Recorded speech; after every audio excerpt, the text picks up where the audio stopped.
The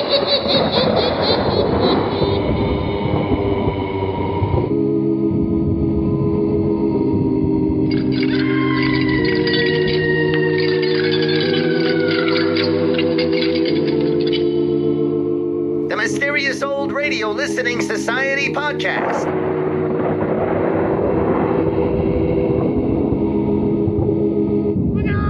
Welcome to the Mysterious Old Radio Listening Society, a podcast dedicated to suspense and horror stories from the golden age of radio. I'm Eric. I'm Tim. And I'm Joshua. This week we continue our summer serial with The Thing That Cries in the Night from I Love a Mystery. I Love a Mystery was an adventure serial created by legendary radio writer Carlton E. Morse. It ran on NBC from 1939 to 1944 and was revived on the Mutual Broadcasting Network from 1949 to 1952. The Thing That Cries in the Night is one of only two serials that exists in its entirety.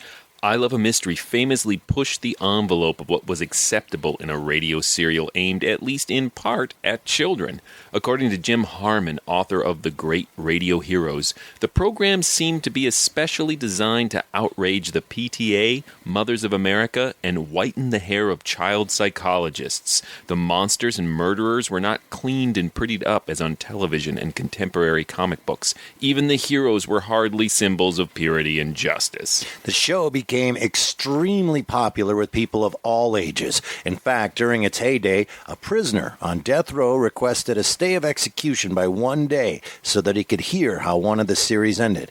He was granted the request and got to hear how the series finale went, and was executed the next night. I hope you're in the mood for a little violence, weird family psychology, and old-timey sexual innuendo, because it's time for episodes 4, 5, and 6 of The Thing That Cries in the Night from I Love a Mystery, originally broadcast October through November of 1949. Forget the petty distractions around you. Forget what you think you know. Forget everything but what you hear right now.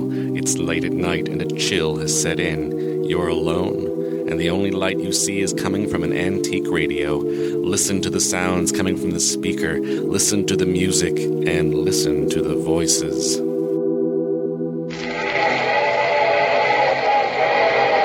Mutual Broadcasting System presents I Love a Mystery. Transcribed.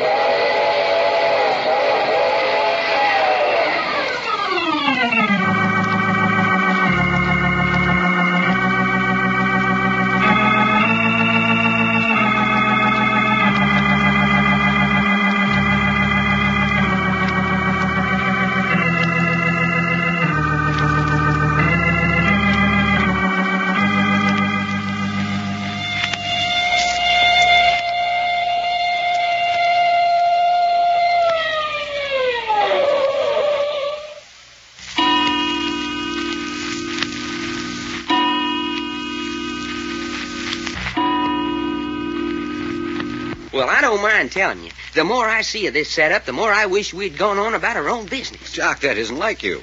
What ain't like me? Why, here we are guests in a millionaire's home with 3 beautiful girls and only their grandmother to watch over them. And what a grandma. Boy, I don't like her. Doc's had it in for Grandma Martin since she sent us back up here to our quarters right after dinner. Yeah, what'd she do that for? She think you're the only one in our outfit good enough to associate with the Martin family? I can tell you why. Well, I wished you would. She said she wanted me to have a serious discussion with her granddaughters, and if there were too many eligible young men in the room, the girls wouldn't think of anything else. Did she really say that, Jack? She did. And when I said man crazy, she jumped all over me. Well, these just plain ain't the kind of girls that I want to associate with.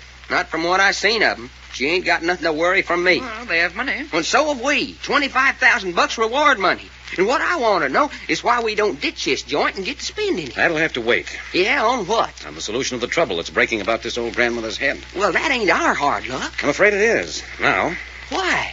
Because Mrs. Martin's begged us to stay and help her out. I say, that haughty, stiff-necked female aristocrat begged you to stay here? That's right. So you can see how desperate she must be. But what's the matter? What we supposed to do? Well, none of it makes much sense yet, but I've got some tangled information. You want to hear it? Naturally. Now, throw me that other pillow, Reggie. Righto. Yeah. Thanks. Well, come on, settle down and let's have it. All right. Now, let me give you a picture of the people in this house. Oh, you've seen them all now. No, I've only seen Grandmother Martin and 2 of the girls, Fay and Cherry. Fay described the others. First, Fay, or Faith, is the eldest. She describes herself as the vulgarian of the family. Oh, I say. The what? Vulgarian. She shocks her Puritan grandmother every time she opens her lips. On the other hand, I have a good idea that she has more gray matter than all the rest of the family put together. Good looking? Yes, apparently all the Martin girls are extraordinarily beautiful. Well, that's Faye, the Bulgarian. The next girl is Hope. Hope wasn't in on the conference tonight, although she'd been told to be there by her grandmother. Yeah, where was she? Sneaked out with the chauffeur. Hey. I say, one of the Martin girls? Yes, according to Faye, this will be the fourth chauffeur to lose his job in 3 months on account of Hope. Faye's name for Hope is the family wench. Well, no wonder Grandmother Martin is upset. Faye, the Bulgarian, Hope, the family wench. And now we come to Cherry. Quite. And, what is Cherry? Well, Faye calls her Cherry, the terrified mouse. Hey, that ain't so bad. She ain't spoke above a whisper since we come into the house. Are they still after her? Well, there's no doubt that she has an obsession that someone's after her. But it looks like with good reason. But you mean you think somebody in this house really is trying to kill her? Well, I don't know whether they're trying to kill her, but they certainly are keeping her in a continual sweat of terror. In what way, Jack? First, slashing her arm. Second, pushing her down that flight of stairs. Well, Grandma didn't take that very serious. Neither did Faye at first. When she heard it, she said, "Oh, so the terrified mouse fell downstairs again." Again? Yes, looks like it was a common occurrence. But then I put in my 2 cents worth and scared the living daylights out of both Faye and Grandma. Well, what'd you want to scare them for? I didn't mean to. It wasn't until after I'd said it and saw their reaction that I knew it meant anything. Well, come on. What did you say? I said I heard a baby crying just before Cherry fell downstairs. Who does it belong to? Well, what's so terrifying about that? Whose infant is it, Jack? And where's the nursery? There isn't any nursery. And there isn't any baby. Why, dad busted, Jack, there is too. We heard it. There isn't any baby in this house. You're being serious? I mean to say, we did hear it. Cherry's been hearing it for some time now. She says every time the baby cries, something terrifying happens. You mean a baby's haunting this house? I don't mean anything of the kind. Then what do you mean? I don't know. I'm just stating what I've heard. Cherry's been complaining of hearing a baby crying in the house, and that every time she hears it, something vicious happens. The rest of the family have laid it to delusions. Oh, but see here, Jack, what we heard was no delusion. That's just the point. That's what frightened Faye and Grandma. The fact that we heard the baby proves that Cherry hasn't been talking through her head. Doggone. Who ever heard of a house being haunted by a baby? Rubbish. Well, there it is, ain't it? A baby's voice and no baby. It's a plot. A plot, huh? Well, didn't Jack just get through saying that the kid cried just before something bad happened? That's what that girl Cherry says. And what she says is true on account. Looky, we heard the baby cry, and then right after that she was pushed downstairs. Quite, I grant you that. Well, okay. You mean to tell me whoever's doing all this is running around this house with a baby in his arms, pinching it to make it cry just before he gets ready to do some of his dirty work? Well, that's pretty silly, Doc. Well, of course it's silly. That's just what I'm saying. Besides, there ain't no baby in the house. So what? So it's got to be a baby ghost. Oh, for the love of Pete, Doc. Well, it has, Dad, blast it. A baby ghost in this house on account of there's so much trouble and so many things is wrong. And every time that something else starts to go wrong, it tries to warn folks by crying just before it happens. Beautiful theory. What do you think of a better one? Why? Okay. The trouble with you and Reggie is that you wouldn't know a ghost if it come up and laid an egg in my hat? That's just plain vulgar. Why? Because ghosts don't lay eggs. Oh. Well, they don't. All right. Now, do you want to hear the rest of my story? Well, what about this baby cry? That's all there is. You know as much about it as I do. And that also brings us up to date on Cherry. Oh, Cherry, the terrified mouse. Hope, the family wench.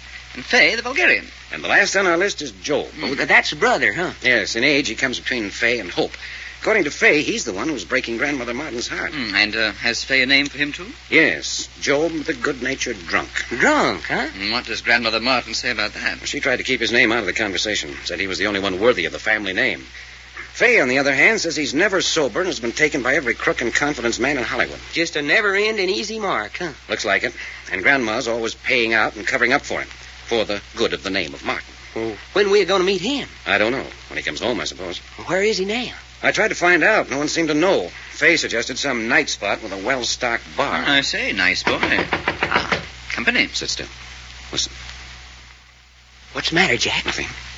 Just wait. I say, whimsy. I get it. Hello. Why, you little wench. Oh, you've been talking to Faye. Reggie, toss me a blanket. What's that? A blanket. Not a wet blanket, I hope. No, just toss it. There, I'll put this around you. You don't like me this way. No. They cost a lot of money at the best shops. Okay, so they cost a lot of money. Now, come on in. Why didn't you like them? Handmade and imported French lace? Now, keep that blanket around your shoulder. Here, sit down. Whoopsie-daisy. I almost sat on the floor. Drunk again. Don't tell Grandma I never had a drink in my life. It's queer. No smell of liquor on her breath. She's as sober as we are. I say, Jack, who is this? Who am I? Guess. No, wait, I'll give you a clue. I'm not Faith and I'm not Charity. Now, who am I? Your Hope. That's right. Why'd you knock on our door if you don't know who we are? I saw a light. Thought I ought to investigate. In long black stockings and a wisp of lace? Imported French lace. Where have you been? No, mustn't tell. Scandalous. Ruin the family name. Out with the chauffeur, weren't you? Shh, don't let Grandma hear. Come on, now you're not drunk. Where's your dress? I said, where's your dress? What dress? Look here, Hope, you want me to shake your shoes off? Where did you leave your dress? You didn't want me to wear a dress with blood on it, did you? Hey, what did you say? Of course not. Nobody wants to wear a dress with blood on it. It's ugly. Doesn't match the color scheme. Hope, listen to me. What kind of a dress were you wearing? Slip-on, slip-off dress. I always wear slip-on, slip-off dress. I mean, what was the material? What color? Green. My favorite color. Green flowers. Now then, where'd you leave it? Slipped out of it in the dark downstairs. Tossed it to Bob. Bob's a good egg. He'll get rid of it. Nobody ever find it. Who's Bob? Best chauffeur Martin family ever had. Is he home? Did he bring you home? Yep. Bang, bang. Man shot dead right across our table. I got blood on my dress, so Bob says, quick, let's get the 10-letter word out of here. I always say 10-letter word for swearing. Doc, Reggie, I want you to go down and find the chauffeur. I don't. Bring him here? If you'd come, anyway, get Hope's dress back. Jack. Yeah? Look at her right leg. Hmm? There's something on her stocking. Looks like blood, all right. There is? Here, keep that blanket on. Unfasten your stocking. Let her slip down. Oh, naughty. Crazy little fool. There's been murder. Do you want the evidence splattered all over you? Yeah, that's better. Well, what are you two standing there for? Well, if Hope could tell us where the chauffeur's quarters are. Chauffeur's quarters? Over garage.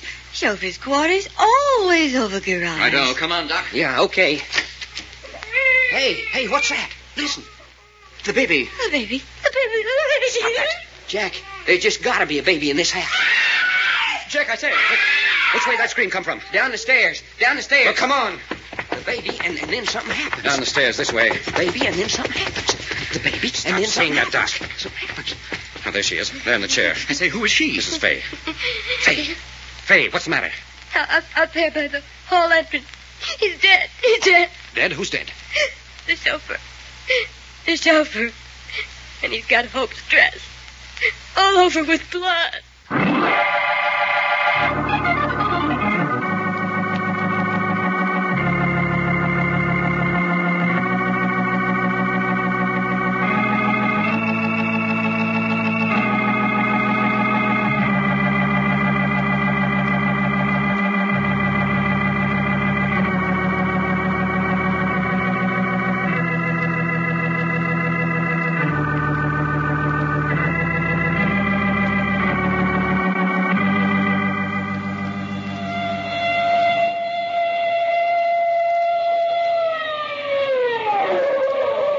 The further transcribed adventures of Jack, Doc, and Reggie will come to you tomorrow at this same hour.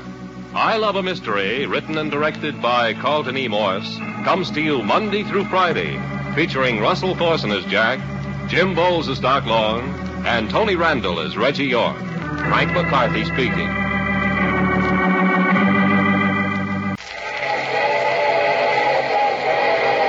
The Mutual Broadcasting System presents I Love a Mystery. Transcribed.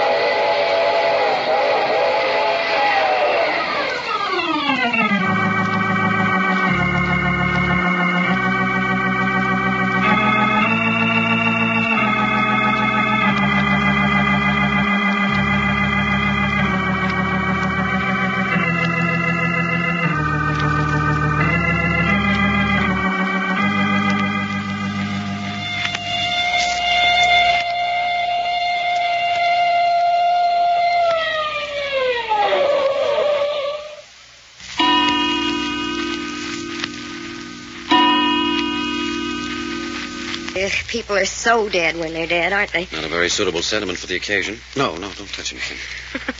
Say, oh, is the Bulgarian Martin they call. What are you doing? I'm trying to discover if there are any clues in the vicinity of this corpse that might implicate any member of the Martin family. You want to implicate one of us? No, but I want to know what we're up against before the police arrive. Why not the Marines and the Navy? The police have to be called, you know that. Why? Can't ask sensible questions, don't ask any. Whoever shot this man must have used a silencer. Otherwise, we'd have heard the shot. A good-natured drunk has a gun with a silencer. Your brother Joe? And I still want to know why we have to call the police. Murder's the policeman's business. Not this murder. This is the Martin family's own private little bloodletting party. You think someone in this house committed the crime? Naturally. Who? First, tell me where you sent your two friends. Doc and Reggie? 10 minutes after we find the corpse with the curly hair here, they go kiting out of the house like men on a mission. The question is, where? Why? They're out scouring the nightclubs and drinking places for your brother.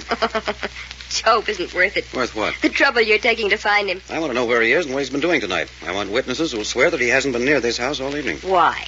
So that we'll be all set for the police when they start asking questions. When are the police going to start asking questions? As soon as they get here. When will they be here? As soon as I call them. And when are you going to call them? When I'm satisfied I know as much about this situation here as they'll be able to find out. Aren't you obstructing justice or something? I mean, waiting about notifying them? Maybe. Now then, why do you think this man was killed by someone in the house? Because almost everyone in the house had a reason. Everyone had a reason to want to kill the chauffeur? Was he that important to this household? I hope to tell you.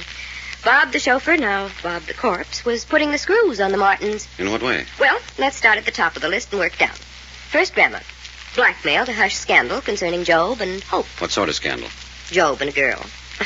Job hates girls, so I know it was a frame, but it was good enough to make headlines in the paper. Oh, what about Hope? Hope can't let chauffeurs alone. Hope, the family wench, was so deeply involved with our new cadaver here that one word from him and the whole world would know what she is. By the way, right this minute, Hope is upstairs asleep in my room. Oh, a gentleman wouldn't. Now, don't be a fool.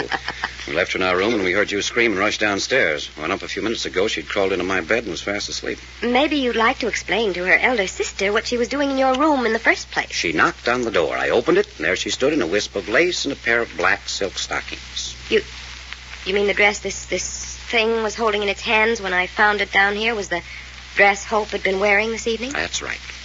Well, that's pretty raw. No, not as bad as it sounds. They were out together. Wherever they were, a man was killed and blood got on Hope's dress. When she got home, she gave the dress to the chauffeur to ditch. Oh? Well, then he must have been killed as he was going out the front door with the dress. Exactly. From the outside. Yes, he was shot from outside the house. Then that eliminates Hope. Why? As flagrant as Hope is, she wouldn't be running about the streets with no dress on. And you said our hero had the dress in his hands when he was killed. Well, that's a pretty thin alibi. She didn't mind coming up and rapping on my door. Besides, she was floating about on pink clouds. Oh, you're crazy. I don't think so. I tell you, you are. Hope hates alcohol. It makes her violently ill. I didn't say she was drunk. She wasn't. No sign of alcohol. But something had given her a fine case of the blind staggers. Something screwy. You think Hope did this, then? I know she didn't. She was in my room for about 20 minutes, and whatchamacallit here hadn't been dead 5 minutes when we got down to him. Then Hope's in the clear? Yes. Wish I could say as much about the rest of the family. You haven't anything on me. I haven't. But the police may have, or can they get it? What do you mean? Simply, if you've got anything up your sleeve, you'd better spill it, so I'll be standing by to give a hand. The police are going to find out everything you wish they wouldn't. So you tell me first so I can be ready for them. What have you got to gain by all this Boy Scout stuff? I told your grandmother we'd help her out of a mess. This, apparently, is the mess she meant, so talk fast. Well, if I was the murdering kind, Currylocks here would be my first victim. Why? He talks. And he talks lies. It came to my ears that he had passed the word around among the servants of the neighborhood that the Martin women were pushovers. Is that excuse for murder? Servants don't talk about me like that.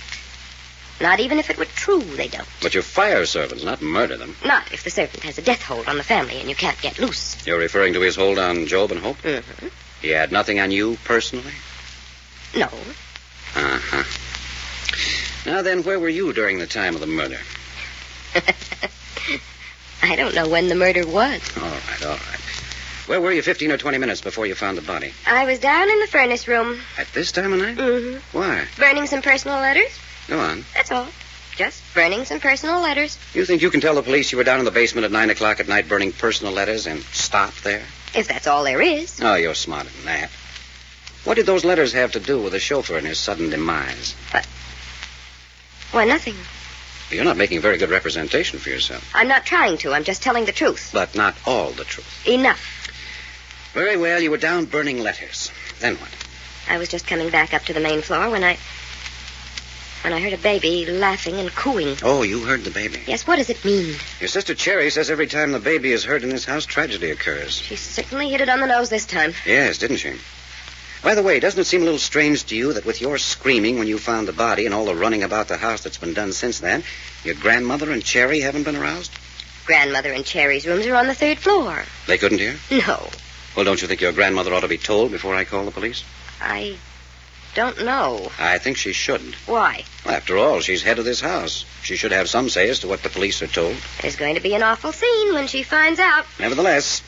Now, look, I'm almost finished here. Go up and get her and bring her down. Also, while you're up there, get Hope out of my room and take her to her room. But you haven't asked me about Cherry yet. Well, what about Cherry? I mean whether she might have a reason for killing the family leech. Well, has she? No.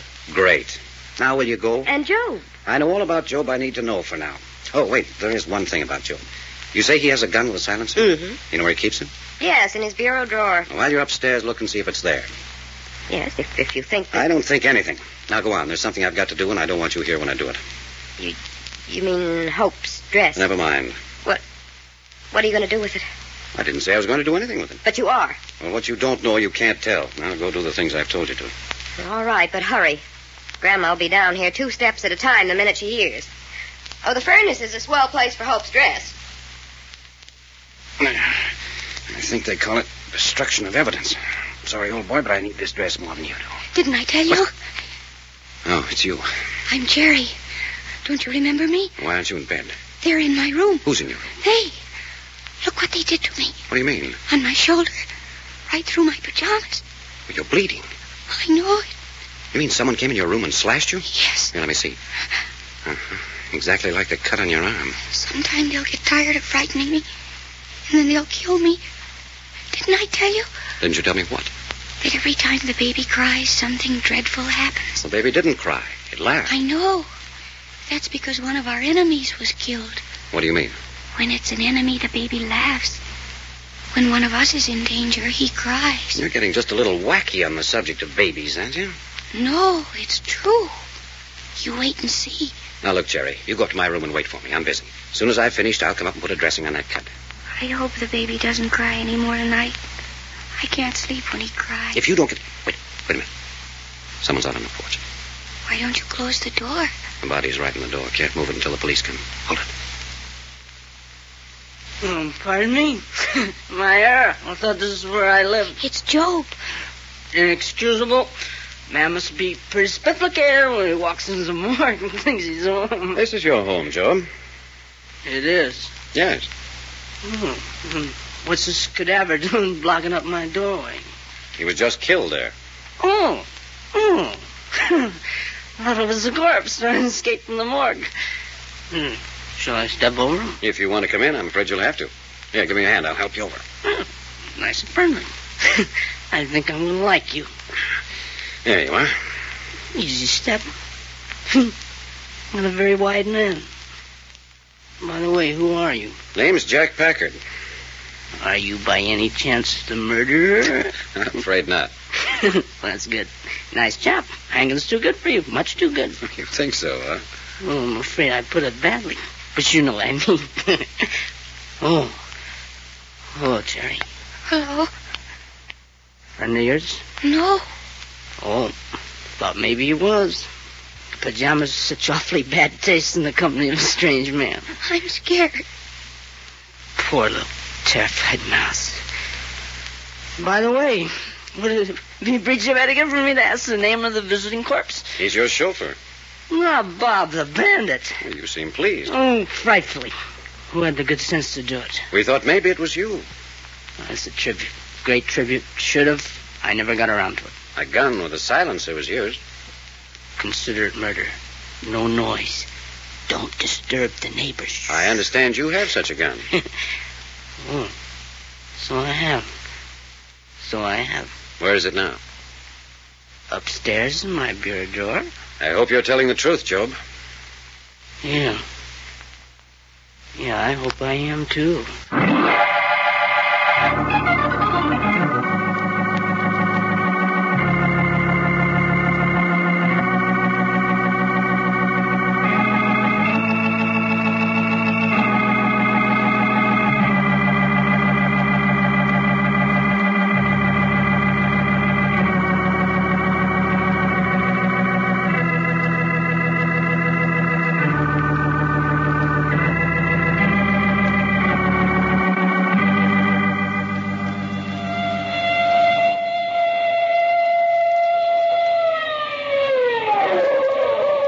The further transcribed adventures of Jack, Doc, and Reggie will come to you tomorrow at this same hour. I Love a Mystery, written and directed by Carlton E. Morse, comes to you Monday through Friday, featuring Russell Thorson as Jack, Jim Bowles as Doc Long, and Tony Randall as Reggie York. Frank McCarthy speaking.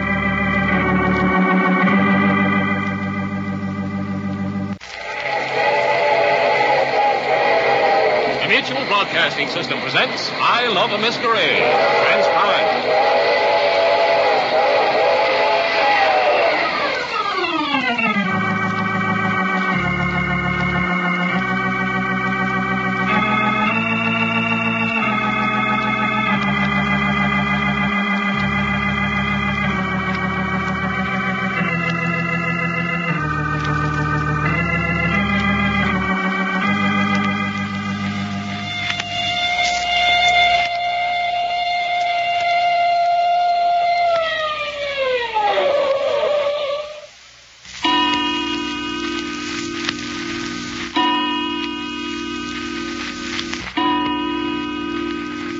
How about a few lights, Mrs. Martin?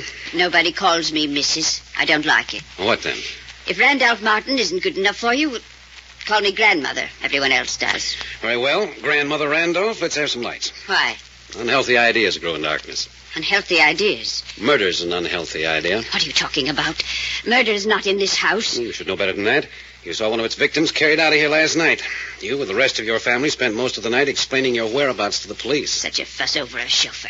Not a very good chauffeur at that. I won't argue that. Furthermore, the police had their gall suspecting that anyone in this house had anything to do with it. On the other hand, it's surprising to me they didn't take the whole family down and lock you up. What are you saying? Grandmother Randolph, you brought my two companions and me here to get your grandchildren out of some kind of a mess. Isn't that true? Yes. You haven't given us the first inkling of what that mess is. If I knew, do you think I'd call for outside help? Well, it should be plain even to you that the murder of the family chauffeur is part of that mess. Nonsense.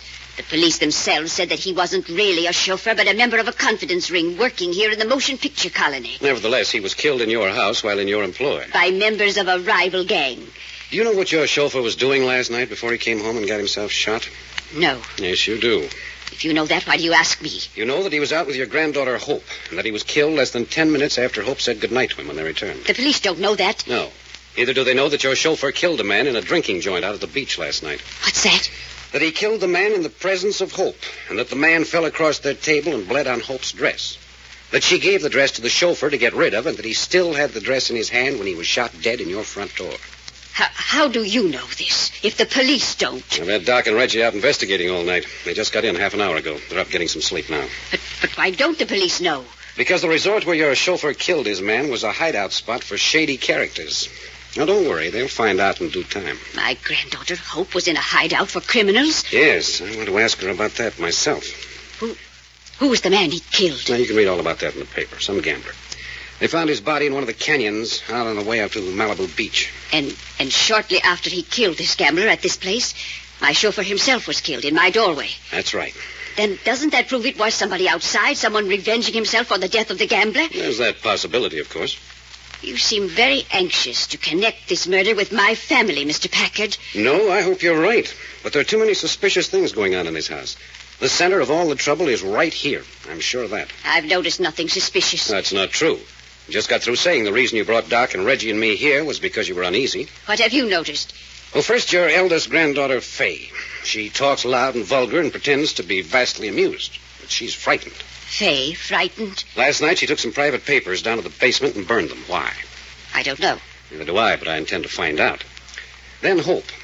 Why did she go to that beach resort last night? Why did she pretend to be drunk when she came home when she was perfectly sober? I don't know. And Cherry. She's been slashed twice and pushed downstairs by someone she's never seen. Why does she talk in that frightened whisper? Who does she mean when she says they are after her? And what does she mean that Hope and her brother Job are in the worst danger? You can leave Cherry out of this. It's a lot of romantic nonsense. Twice slashed and thrown downstairs? You call that romantic nonsense? And the baby. There isn't any baby. I beg your pardon. I've heard it twice now. There isn't any baby, I tell you. Once it cried, and right after that, Cherry was hurled downstairs. Once it laughed and gurgled, and we found the chauffeur shot dead. It's ridiculous on the face of it. Babies don't laugh and cry on a given cue. How would a baby know that Cherry was about to fall downstairs? How would a baby know that my chauffeur was about to be murdered? Cherry says the baby cries when someone in the house is in danger.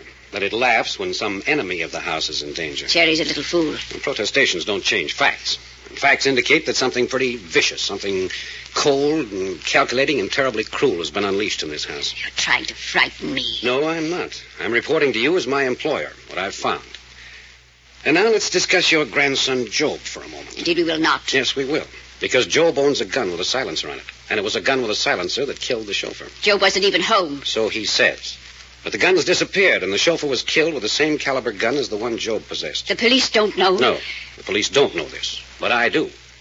And I also know that when Job came home and saw the body in the doorway, he was pretty casual about it. He wasn't feeling well. Now, he was intoxicated, I grant you. But even so, he should have been a little surprised and concerned at finding a body lying across the threshold, which he wasn't. I forbid you to talk like that. You can't do that. I can't forbid you to talk? No. But I can most certainly remove you from this house. But you won't. Why not? Because then I'll be forced to turn over all my information to the police. You wouldn't dare. Yes, I would. If we're kept on to solve the murder in our own way, we'll try to protect you and your grandchildren's names. If you make it impossible for us to work on the case, then we'll have to let the police do it. I don't trust you. Well, that depends on what you mean by trust. If no one in this house has committed murder, then we'll cover up for you till the cows come home. If it should have been someone here. Then we'll root him out and turn him over to justice. I knew it. You can't be trusted. Now, look here. Are you trying to tell me that you think someone in this house committed murder and you brought us here to help you cover up for them? No, of course not. It sounds very much like it. No, all I'm asking you is to be sure. No circumstantial evidence such as the police would use. I'm sure none of my grandchildren has done anything wrong, no matter how much it looks it. Oh, that's it. You want them protected from court action and publicity until we've cleared them or proved them guilty. Yes, if they are innocent, and I know they are, to face a charge of murder would ruin us. You have my word. No one will touch them until we know for sure. Thank you. Now then, I've got to talk to Hope and Job. Are they in their rooms? Yes, it was 5 o'clock this morning before the police left. They're all sleeping. Well, they should be awake by this time. I'm going up. Listen. It's a baby crying. Now maybe you'll believe. But there isn't any baby. Wait a minute. That's the warning. Someone's in danger. Quick, upstairs to the bedrooms.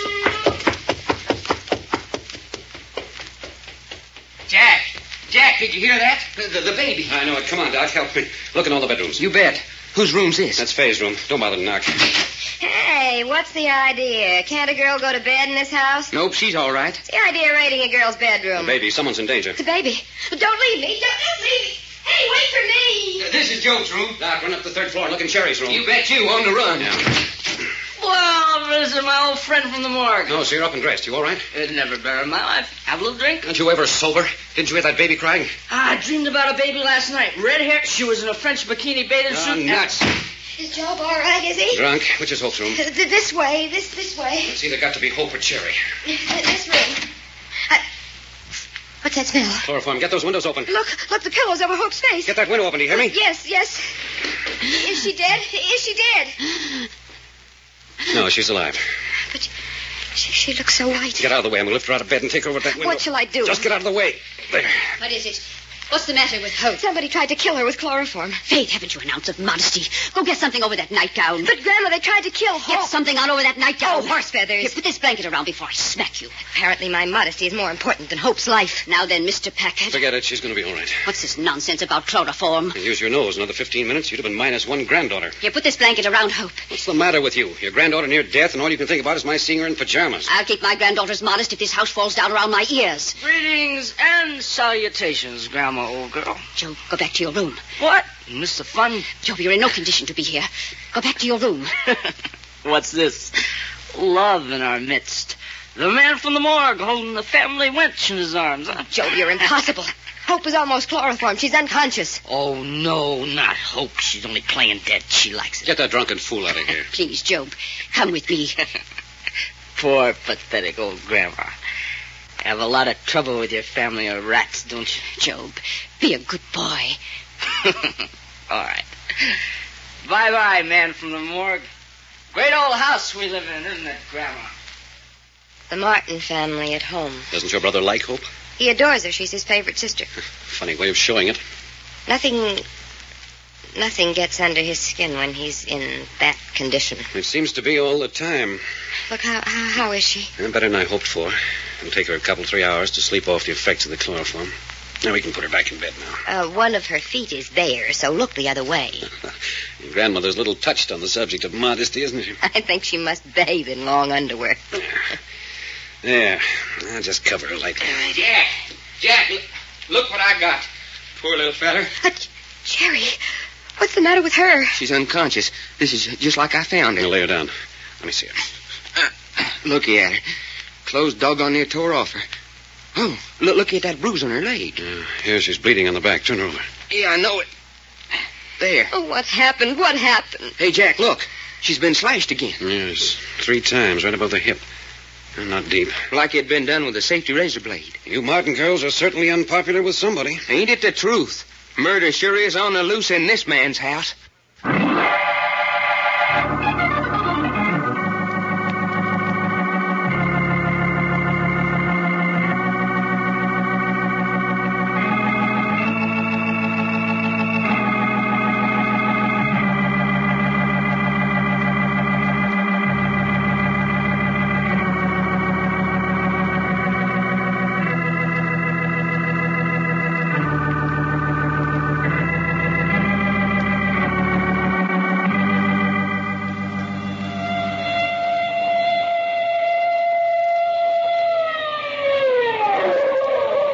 The further transcribed adventures of Jack, Doc, and Reggie will come to you tomorrow at this same hour. I Love a Mystery, written and directed by Carlton E. Morse, comes to you Monday through Friday, featuring Russell Thorson as Jack, Jim Bowles as Doc Long, and Tony Randall as Reggie York. Frank McCarthy speaking.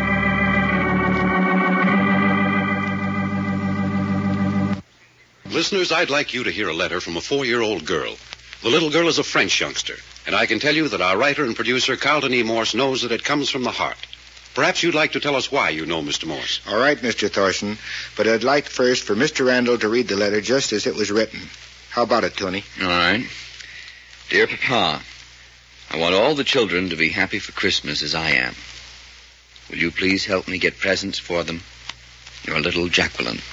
That letter is from Jacqueline Complay, my French foster child. It was after becoming a foster parent that I realized the lack of any happiness and hope, which is the heritage of 1 million war children over there. Please listen while Mr. Thorson tells you what you can do to give these little ones a real Christmas this year. Listeners, start right away to gather toys and discarded but serviceable articles of children's clothing. Then here's what's next. Place them in a carton or wrap in heavy paper. Tie them securely with strong twine. Address them to Foster Parents Plan for War Children Warehouse, 530 47th Avenue, Long Island City, New York. That's 530 47th Avenue, Long Island City, New York. Take them to the Railway Express office nearest you. There will be no cost to you for shipping. Remember to do it now. And remember that you, too, can be a Santa Claus for all of God's children. This is the Mutual Broadcasting System. That was episodes 4, 5, and 6 from The Thing That Cries in the Night from the I Love a Mystery adventure drama written by Carlton E. Morse here on the Mysterious Old Radio Listening Society podcast. And once again, I'm Eric. I'm Tim. And I'm Joshua. And we are now 6 episodes into our summer serial, as we have changed the format just a little bit for the summer so that we can do the I Love a Mysteries. And where are we at now? We get our clever real dialogue recap again at the top of 4, and we talked about that last week. That we're going to recap our discussion of recaps. Yes, exactly.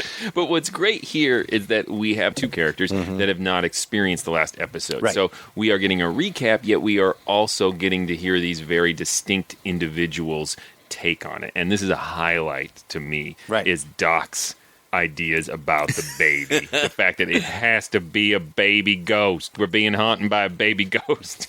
It is not only one of my favorite moments in this entire series, we got a baby ghost, but it also leads us to the discussion of the Scooby-Doo formula. And we'll actually talk a little more about it next week in our introduction. But Scooby-Doo was written by Hanna-Barbera. They wanted to write a kid's mystery.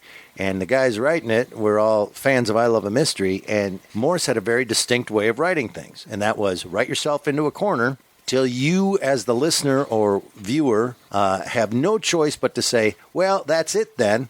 It's ghost. There's no other possible explanation. What Morse does, he will drop everything you need to know.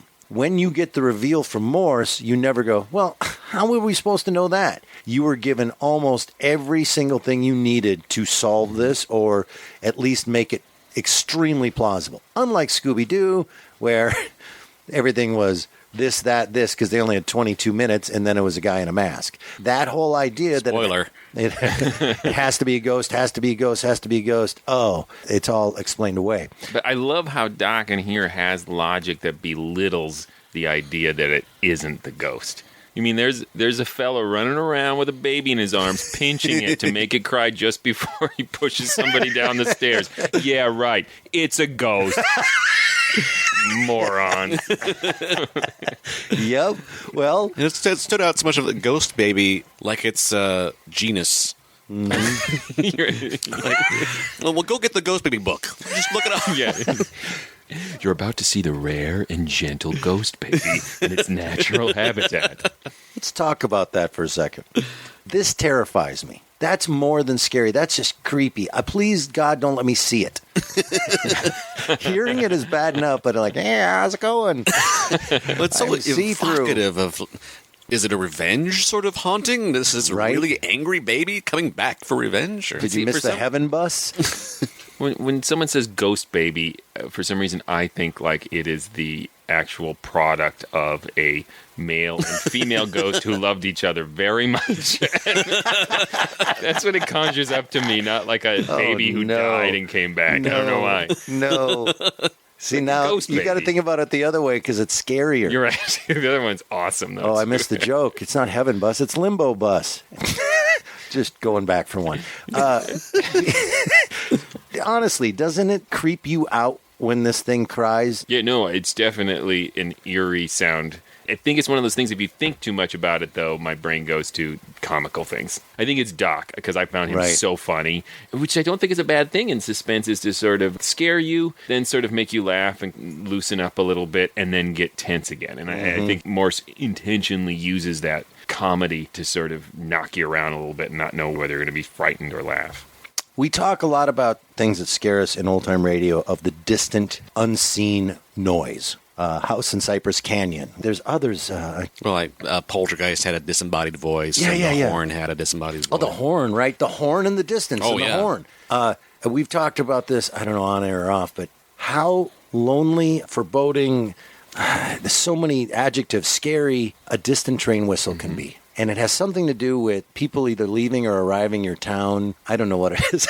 I've had separate conversations. On my other talks with things, I talk about people other than you guys, about American Midwest sort of ghost stories that's so terrifying because they're so isolated. Mm-hmm.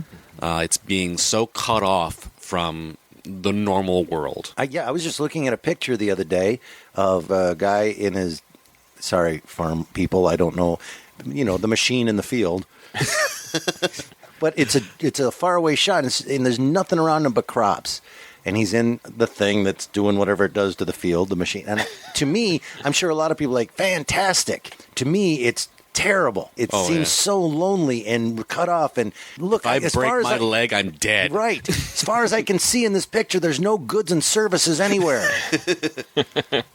So, yeah, the idea of a distant train whistle can really chill you. Well, here you have two things going for it, as in you get the creeps from the baby crying because you don't know what it is, right? And that's creepy level number one. Like, why? There's no baby here. There's a sound. We don't know the origins of it. That's scary. But then you start to have the Pavlovian training of every time you hear it, you know something bad's going to happen, so that by the time we're on episode 5 or 6 here, they're hearing the baby crying. They're all just running around like chickens with their heads cut off because they're like, oh, something's going to happen, something terrible. And you as the audience start having that same thing. You hear the baby crying, you're like, oh, what's going to happen next? Yeah. So you associate it with something very specific and bad, even though you still don't know what it means. I think it's important to point out character development again by Morse. At this point, they're very casual about, okay, baby cry, let's go run around the house. Let's go. We'll take care of it. I love how quickly that they are in. In other words, not us. We would have so many questions. We would have left the house, the three of us, a long time ago. Yeah, with that much money in our pockets. All right, so we meet Hope. She's not drunk. That's a really weird thing. It's a weird thing. So, yeah, I'm not sure at this point. Is it something like they want to intimate that she's on drugs but can't say it on the radio in these days? Or is it total red herring? Is it a clue? And you don't really know at this point. But Jack just opens the door, sees that she's not wearing any clothing, and just calls her a wench. He's like, you wench! I mean, part of it is to help us as the audience remember, she's not the vulgarian, and she's not the terrified mouse or the drunk. She's the wench. Well, Tim alluded to it last week in the podcast of Doc straddles the line between creepy and good old-timey good old boy, right? Yeah. This is a moment right here that I love. He doesn't goggle at her. He puts something on her, and he's a moralistic and good man about it. He's not creepy and gross about her being naked. Yeah. And so I love that he's not like, woohoo, look at you, you're naked. Here's where we start to see Jack's problems, though, because he does not like women. Is it about women, or is it just about everybody's in his way? You're just a thing that's in my way from spending $25,000. But he's so not interested in. But aren't all heroes of this time not interested in women? We'll put a pin in this. We'll put a pin in the woman. No, that doesn't work. We'll get back to it in other episodes. But I think as it unfolds, there's an almost James Bond sort of level of. I don't want to say misogyny is maybe strong, but there's something in there about this character. Right. And it makes an interesting contrast between him and Doc, who's just like woman crazy. Right. And you can tell Jack has no time for this. Right. Hope is in a dress with blood on it. She says a great line. I love 10-minute words. Oh, 10-letter words? 10-letter. Is it 10-letter or 10-minute? 10-letter. Like it's a play on 4-letter word. I get that, but I listened to it a couple times. I keep hearing the word minute. Is it because she's drunk? Were you drunk? So? Weren't you? It's a good gag, the 10-minute word. I thought it's like you, just the longest bleep in the history of radio. I want to see that sketch. The 10-minute word. Bleep. I'll do it. I'll Andy Kaufman my way through that. It's a great cliffhanger. She shows up. The naked, drunk, not drunk girl shows up, barely dressed in anything, which is, I think, kind of pretty provocative for the time. Mm-hmm. And then what starts as a sort of weird sexual thing turns into horror as we realize, I took it off because it was covered in blood. Right. And the baby makes a noise, again, that we find out is a laugh later. It doesn't sound terribly like a laugh when you hear it first. But we think we find out in the next episode it's a laugh, which means an enemy will die, which I think is a really creepy moment. I found that creepy, that the baby has some sort of spitefulness and has a list of friends and enemies. Yeah, was it common in this time for people of a certain income to just have a list of enemies? Yeah. Or is it still common for people of a certain income? Is it possible that her not being drunk is she's in shock from the boyfriend chauffeur getting killed? It seemed like her perceptions were impaired already when the guy got shot, that she wasn't taking in details real well at that point. Right. The baby cries. Just a side note, when I first listened to this with my wife years ago, there was already at this point here in episode 4, she was sitting straight up and going, nope, throwing the headphones off. And then, then she spent the rest of the 8 more episodes or whatever just on pins and needles. Please don't let the baby cry. Please don't let the baby cry, which is the exact intent of the writing of this. Like now the apprehension of please don't let that thing cry. It's so terrible to listen to. And not only something happened, there's just something weird about a baby that ain't there crying. For me, at least. Not Tim.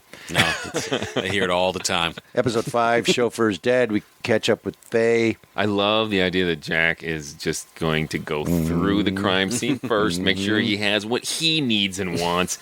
He's a piece of work, that Jack. It's an interesting piece right there. And I have the same note. No reason for handing it off. He's going to solve it. He's not letting anyone else in. That's a control thing, right? Yeah, it's a control thing, but he also sort of reminds me of very modern characters in some ways. Well, maybe it's the serialized storytelling that is like what all of television has become now. Right. And that, I don't want to say morally ambivalent because he's not, but he's not a rule follower. No. he makes threats and you're not sure. You're left to be unsure whether he'll follow through. Would he really go turn them all into the police? But that's control, right? Yeah, if it you is don't all know what he's control. going to do, then he's got control of the situation. He's a very complex character for this era of radio. Yes. The question is asked him, what have you got to gain from all this Boy Scout stuff? And he just skirts the question. It's just going to help out your grandmother. Because he loves her so much. Right. That's not the right answer. You know that there's no reason for him to be doing this. So why are you doing this? Which is another question. Another layer is added by Morse at this point.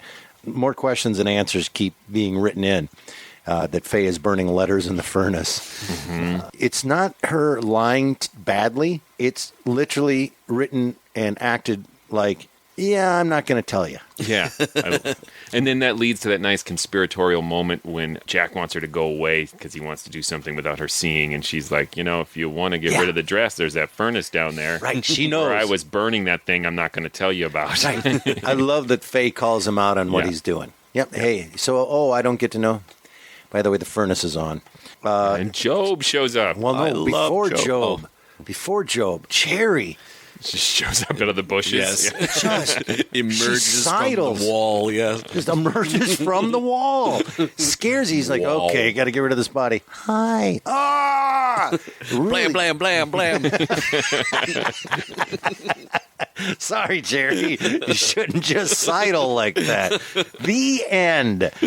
Yeah, she scares the bleep out of me when she comes out of nowhere. I love that moment, and then and that's where we learn the difference between the baby, laughing or crying, and then Job shows up. Then Job shows up, the happy drunk, really great drunk, by the way. Oh, He's so fun. It's beautiful. I could listen to him pontificate all night long. Oh, the great line of corpse must have escaped from the morgue. Would you be the murderer? Just steps over it. I love the acting. And again, there's no weak link as far as performance goes. And they're all written very well. And I love Job. We get more interesting sparring between Jack and Grandma in the next episode when he's talking about what he's willing to do for her. As long as it's not someone in the house who's a murderer, he'll cover it up until the cows come home. And so Right. he really is interested in his own, following his own morality. He doesn't care about the law. He doesn't care about someone else's idea of right or wrong. He's going to do, like I said, what he wants to do and what he thinks is right. So let me ask you guys this. We're talking about Jack a lot, the character of Jack Packard. He himself, I think, is terrifying because of all these things we're saying. He brings a lot of tension into a room that doesn't need to be there by how he acts. Yeah. Well, I mean, if you take the title of the series as his theme, right? Like he's addicted to finding a question and just applying pressure to it until it bursts. Right. Oh, yeah, the idea of the syndicate getting involved. So I love that Morris has added yet another question and another level. Nefarious syndicates or Bowie gangs. Confidence man from the motion picture colony. Colony? Well, and we know now that the chauffeur was blackmailing them, and that was another layer to this all. We got the baby crying. We got the syndicate. We got a dead chauffeur. Burning letters or something in the basement, right? A hilarious drunk. Right. The one guy in the house with a gun. Cherry getting slashed again is also a very creepy moment. She's just getting slashed all the time. Now her clothes are almost torn off. This is, 3 times now she's been slashed on different parts of the body. Yeah. And that in itself, like, who is slashing her and how is that happening? They seem unrelated, too, all of this. We're, at the end of episode 6. I think this was like the first cliffhanger that was a little like wah to me, where I felt there was a little treading water. He may have visited the slashing well one too many times. Okay. Let's talk about these 3 episodes. How do we feel about them, Tim? Overall, still having a great time. I do think in this last one, when the baby cries one more time and they start running around, going from door to door, there's a moment, I think they check on Faye first, where it's tense and nervous, and then they check on Job, and he's got some funny lines. I'm just going to sound a baby in a bathing suit. Slam.